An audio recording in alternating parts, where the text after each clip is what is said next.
Pour la catégorie collège, l'établissement lauréat pour cette année est le collège Jean de La Fontaine de l'académie de Clermont-Ferrand.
Merci pour l'hommage que vous venez de rendre aux enfants, aux éducateurs de cette maison. Vous avez fait un très beau discours, c'était très touchant.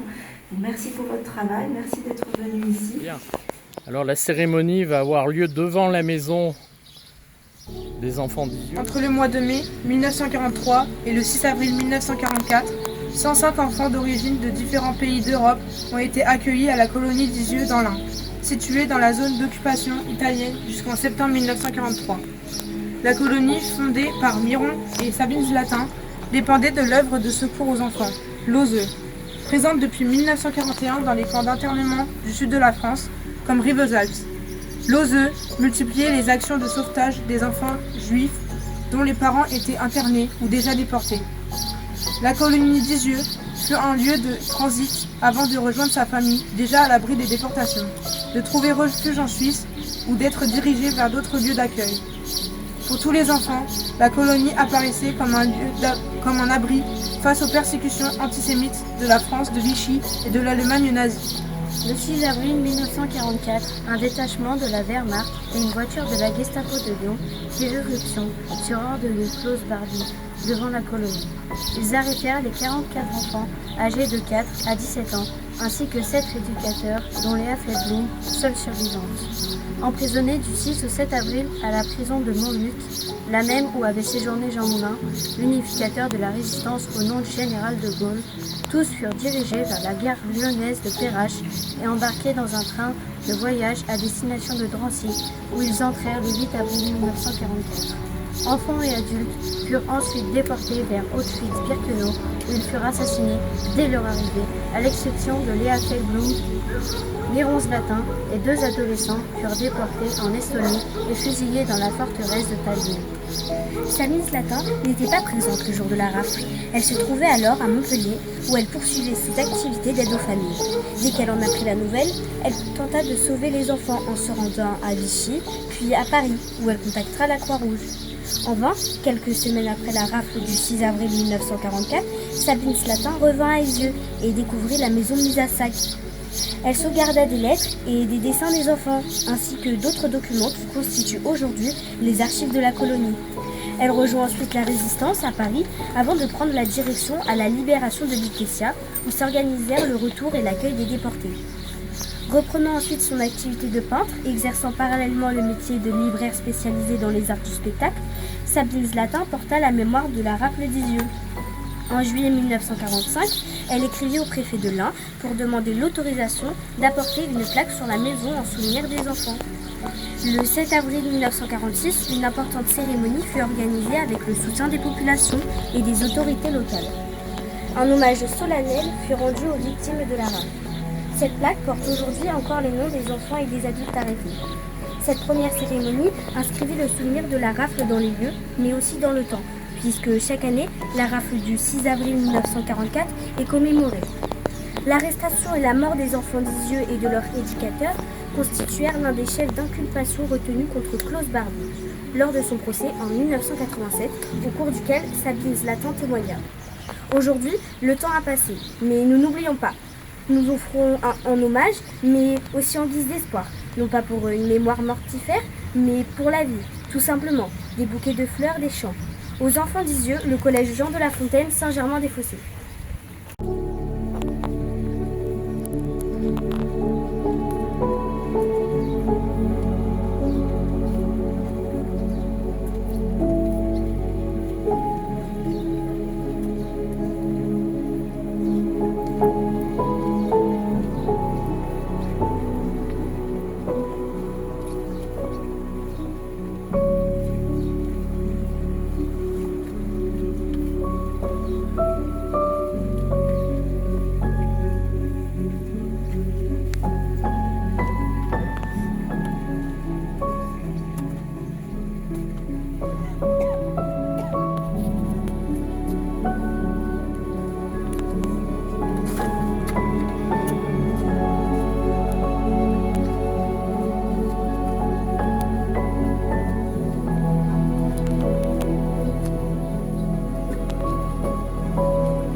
Cette maison alors qu'elle était protégée dans cette zone d'occupation italienne qui était un refuge à l'origine. Parce que les Allemands décident de conquérir toute la France. Oui, effectivement, les Allemands ils vont envahir tout le reste de la France et à ce moment-là, à partir de septembre 1943, les troupes italiennes vont devoir repartir. L'Allemagne récupère cette zone et à partir de ce moment-là, il y a énormément de rafles un petit peu partout dans la région. Donc Isieux n'est pas isolé, c'est pas un cas isolé.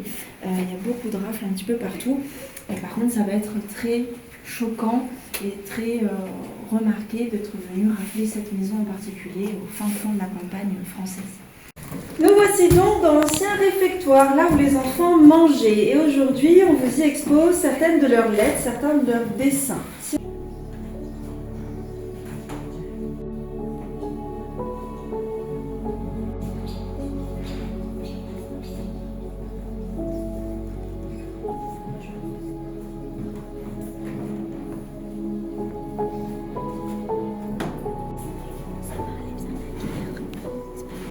Il dessine ce qu'il y a dans l'imaginaire de n'importe quel petit garçon à l'époque. Pourquoi je parle de petit garçon ?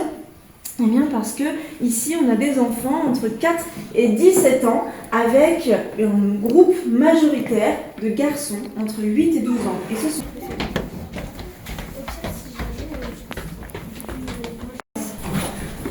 Ça veut dire que ce ne sont pas les bureaux sur lesquels s'asseyaient les enfants à l'époque, ce sont des bureaux de la même époque qui ont été donnés par d'anciennes écoles, anciennes salles de classe pour refaire cette pièce.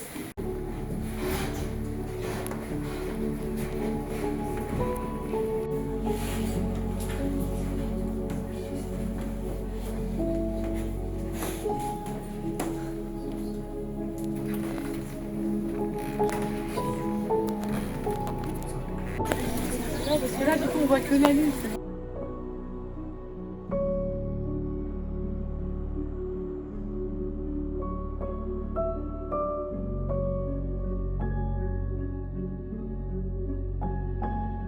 Beate Klarsfeld, elle est ici. Elle est allemande, elle ne supporte pas de savoir qu'il y ait des nazis qui vivent leur meilleure vie, qui n'aient jamais été inquiétés, incriminés de quoi que ce soit. Elle chasse, elle traque ces nazis pour les retrouver et pour les mener face aux tribunaux européens qui puissent enfin être jugés pour leurs crimes commis pendant la Seconde Guerre mondiale. Elle est mariée à un Français, Serge Klarsfeld, qui lui a évité une rafle étant enfant, mais pas son père, qui sera assassiné parce que juif à Auschwitz-Birkenau. Il va ensuite se battre toute sa vie pour retracer le parcours des déportés depuis la France. Et il recueille 76 000 noms qu'il recueille dans ce qu'on appelle le Mémorial Klarsfeld. Donc à l'origine c'est un livre et aujourd'hui on peut le retrouver, on peut refaire les recherches sur internet. Il devient ensuite avocat pour défendre les parties civiles, les témoins, les victimes, les survivants de la Shoah. Quand j'utilise le mot Shoah, est-ce que vous savez de quoi je parle? Alors, qu'est-ce qui fait qu'ici, à Lisieux, à votre avis, si on essaye de réfléchir ensemble, qu'est-ce qui peut faire qu'ici, c'est un crime contre l'humanité et non pas un crime de guerre? Pourquoi on vient chercher ces enfants? Qu'est-ce qu'ils ont fait de mal? Pourquoi on vient les chercher ici? Parce qu'ils sont juifs. Parce qu'ils sont juifs. Et c'est tout. C'est la seule raison. Donc Madame Zlatin, quand elle vient crier à la barre qu'ils sont innocents, que ce ne sont pas des résistants, que ce ne sont pas des soldats, que ce ne sont pas des maquisards, eh bien, elle prouve que c'est un crime contre l'humanité et non pas un crime de guerre.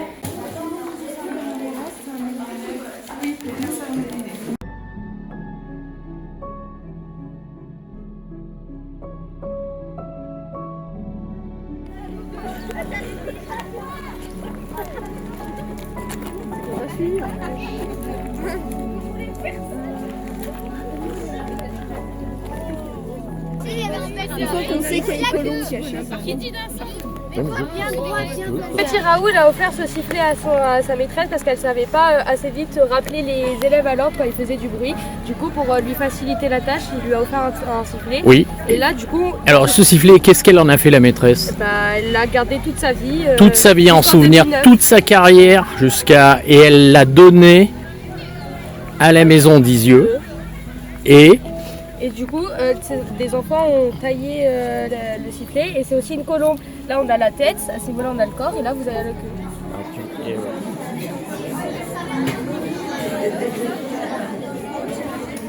C'est avec beaucoup de plaisir que nous nous retrouvons aujourd'hui pour célébrer les lauréats 2026 du prix Maison d'Isieux Hélène Westbord. Ce prix occupe désormais une place essentielle dans les missions que porte ce mémorial. Transmettre l'histoire, certes, mais surtout permettre aux jeunes générations de comprendre le monde dans lequel elles vivent et celui qu'elles contribueront à construire demain. Alors, depuis sa création, ce prix poursuit un objectif simple, mais ambitieux, faire travailler les élèves sur l'histoire des enfants réfugiés d'hier et d'aujourd'hui. À travers lettres, dessins, photographies, témoignages, il invite les jeunes à réfléchir aux conséquences sur les enfants des guerres, des persécutions, des déplacements forcés. À travers ce prix, les élèves découvrent que les lettres écrites par des enfants juifs pendant la Seconde Guerre mondiale peuvent faire écho au parcours d'autres enfants confrontés aujourd'hui à la guerre, à l'exil, à la violence. Ils comprennent que l'histoire, si elle ne se répète jamais, n'est jamais non plus totalement éloignée du présent. C'est pour cela que je suis particulièrement heureux de voir ce concours atteindre progressivement une réelle dimension nationale. Année après année, le prix Maison d'Isieux dépasse le cadre régional dans lequel il est né. Et sans ce concours, je pense que certains d'entre vous n'auraient peut-être jamais découvert l'histoire d'Isieux. Aujourd'hui, vous en devenez des passeurs de mémoire. Alors, cette transmission que vous accompagnez, vous l'avez fait par la vidéo. Vous savez, la vidéo, c'est l'une des spécificités importantes de ce prix. Les élèves, vous remerciez, vous élèves, votre travail, votre créativité, votre sensibilité, votre engagement. Grâce à tout cela, vous faites vivre la mémoire des enfants d'Isieux. Vous démontrez que cette histoire, en fait, continue de parler encore aujourd'hui à vos générations et qu'elle demeure une entrée précieuse pour comprendre les enjeux de notre temps. Je suis donc, en tant que directeur de la Maison d'Isieux, extrêmement heureux de vous accueillir aujourd'hui et je vous remercie.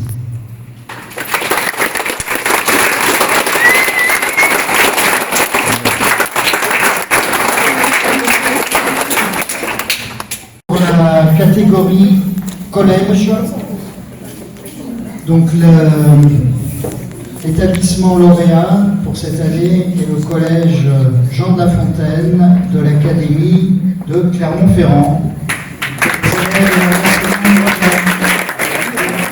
Vas-y, allez-y. Félicitations. Bravo. Bravo.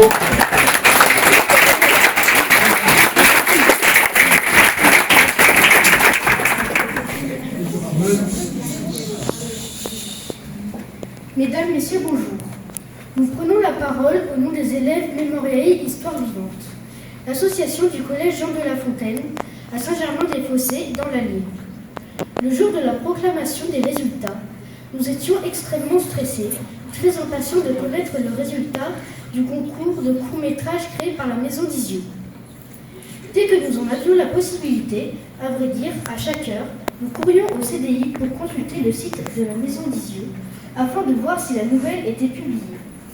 Notre patience fut rudement mise à l'épreuve puisqu'il fallut attendre le milieu de l'après-midi pour connaître les noms des établissements lauréats. À la lecture du nom de notre collège, nous étions tellement heureux que nous ne pûmes retenir des hurlements de joie dans le couloir. Nous avons dû passer pour des fous furieux aux yeux des autres élèves qui se rendaient dans la cour de récréation. Cette nouvelle était tout simplement incroyable. Nous sommes très fiers, très honorés que notre travail ait été reconnu par les membres du jury. Pour nous autres, ce prix est important. Nous avons été surpris par la réalité de ce que nous avons découvert en participant au prix de la Maison d'Isieux. Les enfants, des cibles de la guerre. Oui, nous avons été surpris par la réalité de la guerre qui frappe. Sans distinction, les civils, les femmes et les enfants. Quand on pense à la guerre, on pense soldats, mais jamais aux enfants. À propos de ceux-ci, ceux de la Maison d'Isieux, les mots de Sabine Zlatan au procès Barbie résonnent terriblement fort. Qui étaient-ils? Des maquisards? Des résistants? C'étaient des innocents. Si une ruine, une maison, peut être relevée, ce n'est pas le cas d'une vie. C'est un petit mot que celui de guerre, rapidement prononcé, facilement dit, mais tellement lourd de sens quand on prend le temps de s'arrêter sur lui. Le sujet proposé, lettres, dessins, photographies d'enfants réfugiés des conflits d'hier et d'aujourd'hui, est émotionnellement très difficile. C'est pourquoi notre professeur documentaliste nous a laissé le choix, participer ou ne pas participer.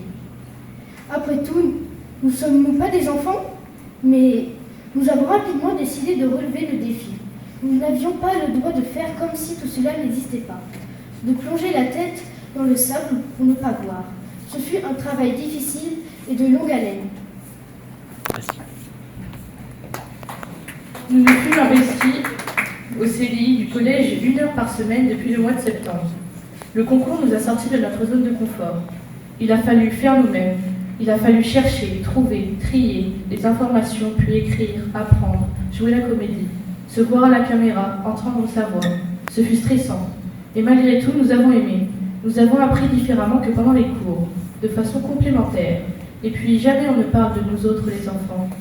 Le concours de la Maison d'Isieux nous a également fait mesurer la chance pour ce qui nous concerne. La chance d'avoir la vie qui est la nôtre, et celle de vivre dans un pays, la France, qui est riche de valeurs républicaines, qui, si l'on n'y fait pas attention, pourrait facilement disparaître.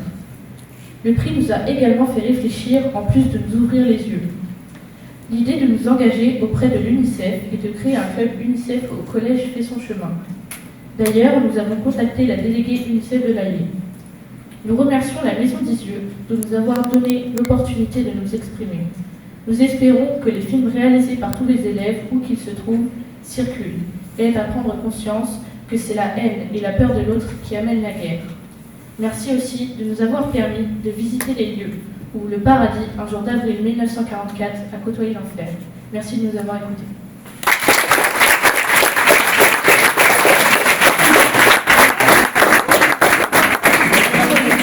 Merci, félicitations à vous, merci pour vos mots.